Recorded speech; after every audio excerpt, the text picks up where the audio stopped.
Ils sont venus à l'église. Il y a des païens qui sont très heureux dans leur mariage. Tu verras que des gens voyagent sans venir à l'église. Des féticheurs même sont leurs fétiches dans l'avion. Regarde les gens qui construisent les bâtiments. Il y a combien de chrétiens dedans? Donc on peut avoir des propriétés sans être chrétien. Regarde les gens qui travaillent le matin. Quand tu vois les voitures aller au travail, les grandes voitures. Est-ce que c'est forcément des chrétiens? Donc quand je viens à l'église, c'est pas parce que je viens chercher une voiture. C'est pas parce que je viens chercher du travail d'abord. Ce que je viens chercher à l'église, c'est ce que le monde ne peut pas m'offrir. Et la seule chose que le monde ne peut pas m'offrir, c'est la vie éternelle cachée en Jésus. C'est la première des choses.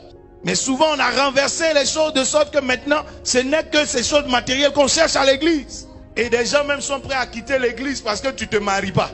Des gens disent non, depuis que moi je suis dans cette église, je ne comprends pas, je n'arrive pas à me marier. Qui a dit que c'est à l'église forcée on se marie? D'autres sont prêts à se refroidir leur foi, refroidir leur zèle, refroidir leur amour pour l'œuvre de Dieu, simplement parce que tu n'as pas trouvé de travail. Qui a dit qu'ici c'est une entreprise? Le but de ta foi, c'est pas trouver du travail. Le but de ta foi, c'est un jour te retrouver au ciel. Le but de ta foi, c'est un jour avoir la vie éternelle. J'ai vu des gens mourir sur le chemin du travail. J'ai vu des gens aller se marier, mourir sur le chemin de la mairie. J'ai vu des gens mariés mourir.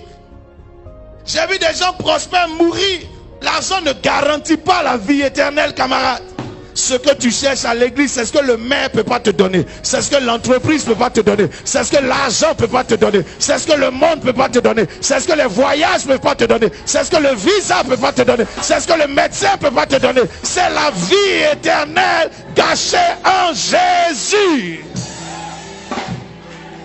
Il n'y a pas de comparaison entre ton salut et ton travail.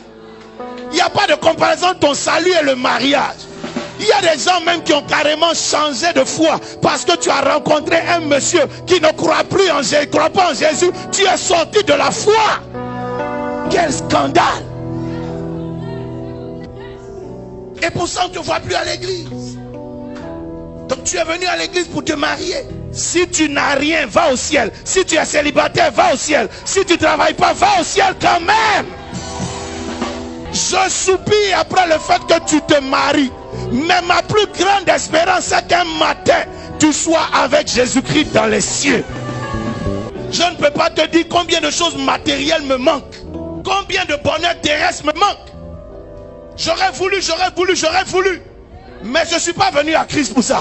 Ce qui m'intéresse le plus, c'est qu'un matin, mon âme se retrouve dans les cieux.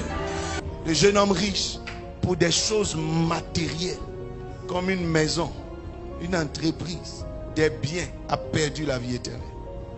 Mais aujourd'hui, il est mort. Et les biens auxquels il s'est accroché ne sont plus à lui. Ton mari auquel tu t'es accroché, demain tu ne seras pas là. D'ailleurs, même matin, il va te chasser. Mais c'est à cause de ce mari-là que tu as perdu la foi. Gagne ton salut. Et que le reste vienne.